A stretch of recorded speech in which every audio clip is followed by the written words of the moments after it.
this is Dr. Grande. Today's question is, can I analyze the case of Daniel Morcombe and Brett Peter Cowan? Just a reminder, I'm not diagnosing anybody in this video, only speculating about what could be happening in a situation like this. If you enjoyed this video, please like it, subscribe to my channel, and consider supporting me on Patreon. I will put the link to Patreon in the description for this video. First, I'll look at the background of this case. I'll move to the timeline of the crime, then offer my analysis. Brett Peter Cowan was born in Bunbury, Australia on September 18, 1969. He was the third of 4 sons. In 1976, his family moved to Brisbane. Brett did not do well in school. He fell behind academically. He started his criminal career by offending against boys who were younger than him. This behavior became a pattern in his life. Brett dropped out of school in the 10th grade and entered an apprenticeship for automotive bodywork.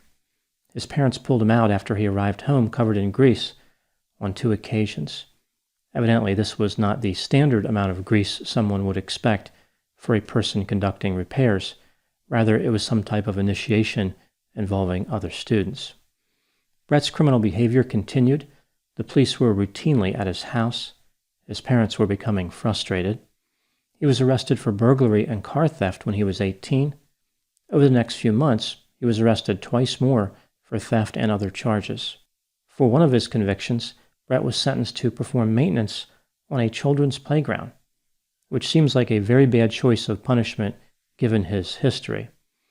On December 5, 1987, he encountered a young boy there and committed an assault of a sexual nature. Brett skipped bail, moved to an area near Sydney, and was accused of another assault.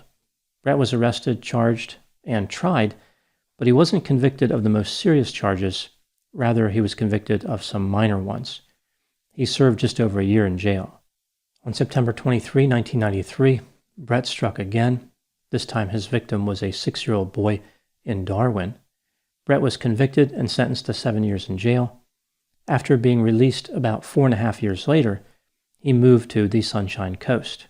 A boy named Daniel James Morcombe lived in that same area. He was born in Melbourne, Australia on December 19, 1989.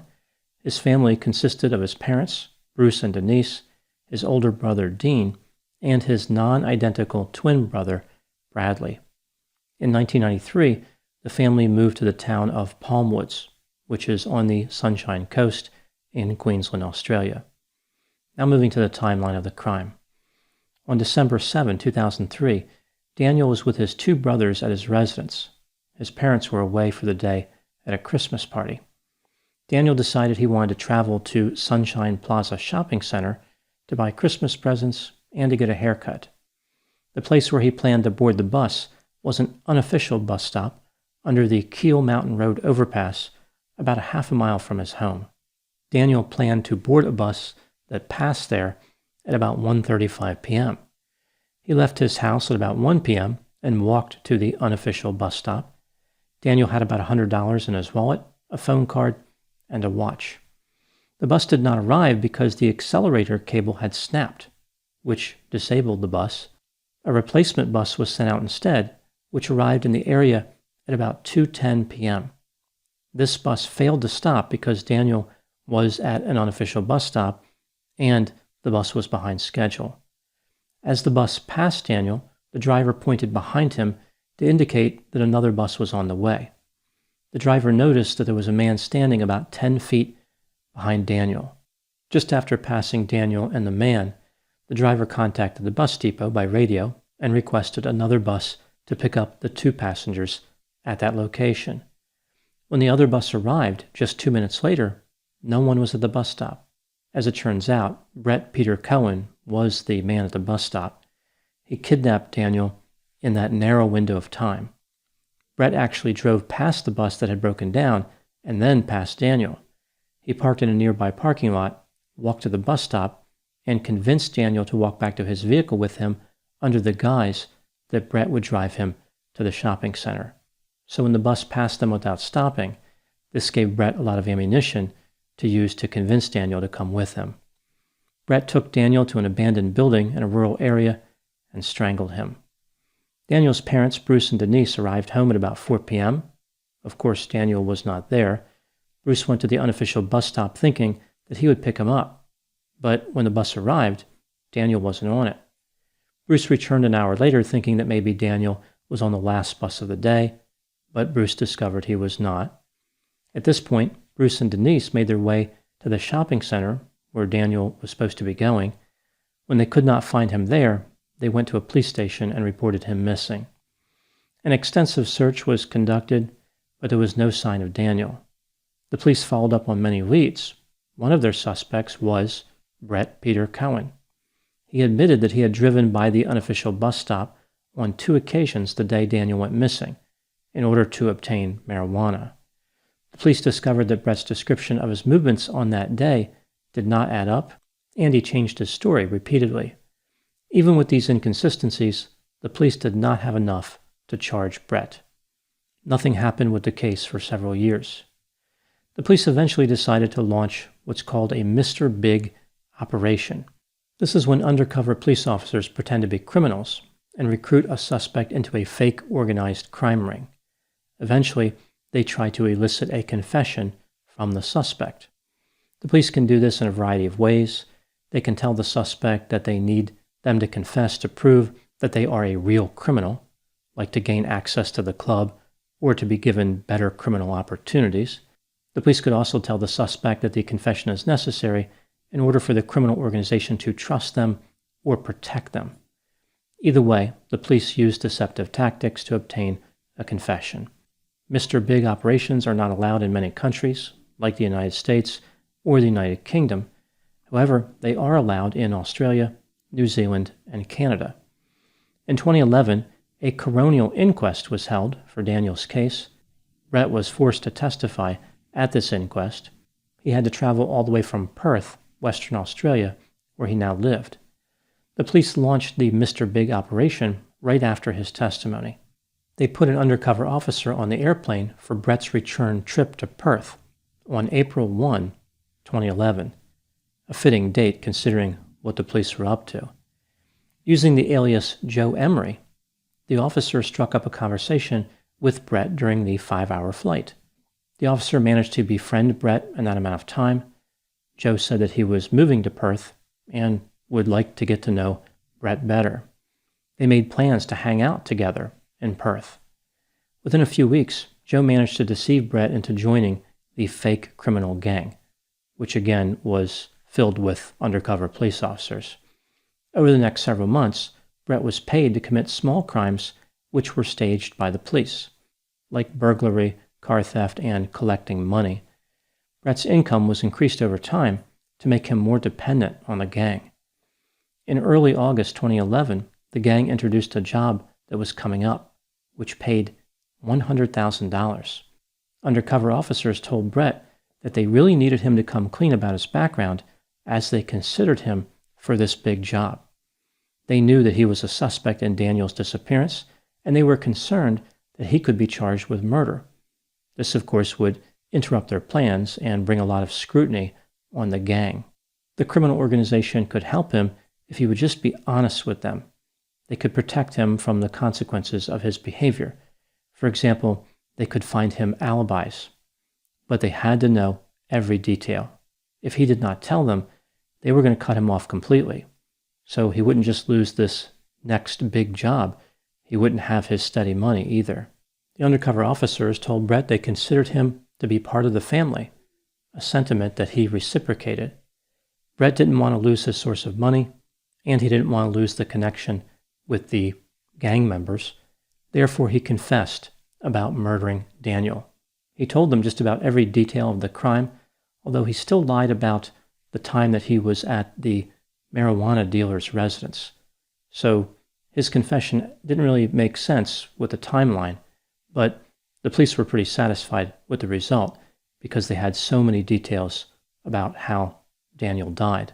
On August 13, Brett was arrested and charged in connection with Daniel's kidnapping.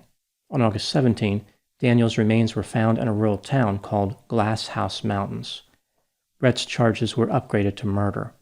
He was convicted of all charges in 2014 and sentenced to life in prison with the possibility of parole after 20 years. Now moving to my analysis. Here are my thoughts on a few items that stood out to me in this case. Item number 1. The police tried to figure out Brett Cowan's personality profile before launching the Mr. Big operation, because the operation was very expensive and they wanted to be sure they would have a decent chance of getting a confession before launching it.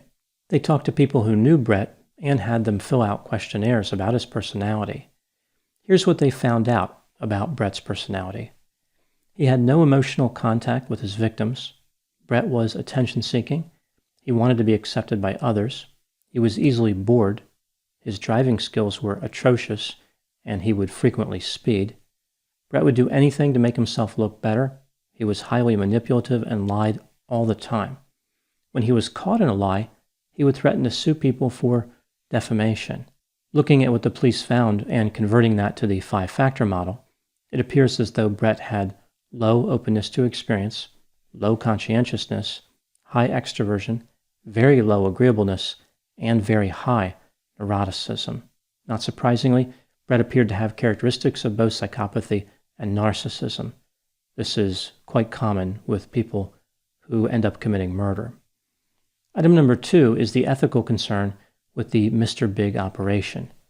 Clearly, Brett Cowan belongs in prison, but the way he ended up in prison sets a bad precedent.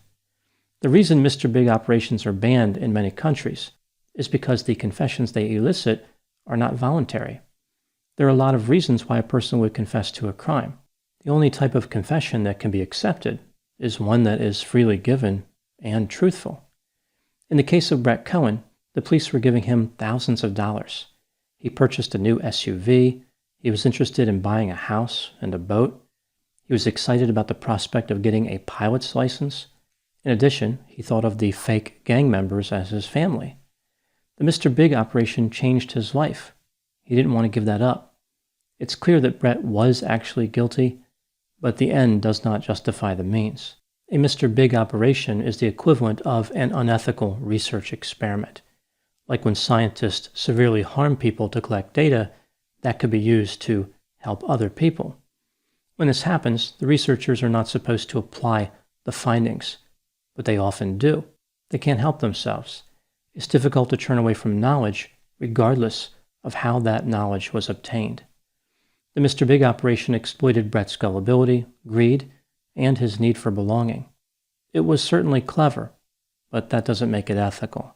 Item number 3, like many cases involving missing people, this one was plagued by self-proclaimed psychics who involved themselves immediately and will not leave. This case was one of the worst examples of how psychics swarm in and mislead everyone. So much so that Daniel's father, Bruce, warned the family of another missing child about the dangers of psychics. He said that hundreds of leads were generated by psychics, and they couldn't be ignored because they could have disguised a confession. One could argue that in this way, the psychics hold the families of the missing children hostage. It's like the psychics are envious of the actual perpetrator because the perpetrator is getting all the attention. They know the family will hear out anyone who claims to have information. The problem is, all the psychics have to offer is misinformation, which wastes time and resources. Item number 4. One of Daniel's fellow inmates was a man named Adam Paul Davidson. He was in prison for fraud and robbery. On August 5, 2016, Adam filled a bucket with hot water from a faucet in the laundry and dumped it on Daniel's head when Daniel was playing a game of cards. Daniel had superficial burns to 15% of his body. Some reports said that the water was boiling. I find it hard to believe that boiling water would come straight out of a prison laundry faucet. Hot water heaters are usually set at about 140 degrees Fahrenheit. Water boils at 212 degrees. Either way, what surprised me about this attack was that Adam planned it for a month. What a sad testament to his planning skills. What needed to be planned for that long? Fill the bucket, dump the bucket. It seems pretty straightforward. Adam was sentenced to 3 years in prison after a judge told him he had no right to attack Daniel. Adam was granted early release just over a year later.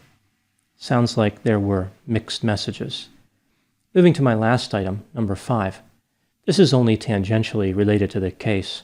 The unofficial bus stop I talked about in this case was about 1.2 miles north of a well-known landmark called the Big Pineapple. The police questioned a lot of people at Big Pineapple as part of their investigation. I was curious about the name, so I looked into this a little bit. Evidently, Big Pineapple is a tourist attraction that sits on 410 acres.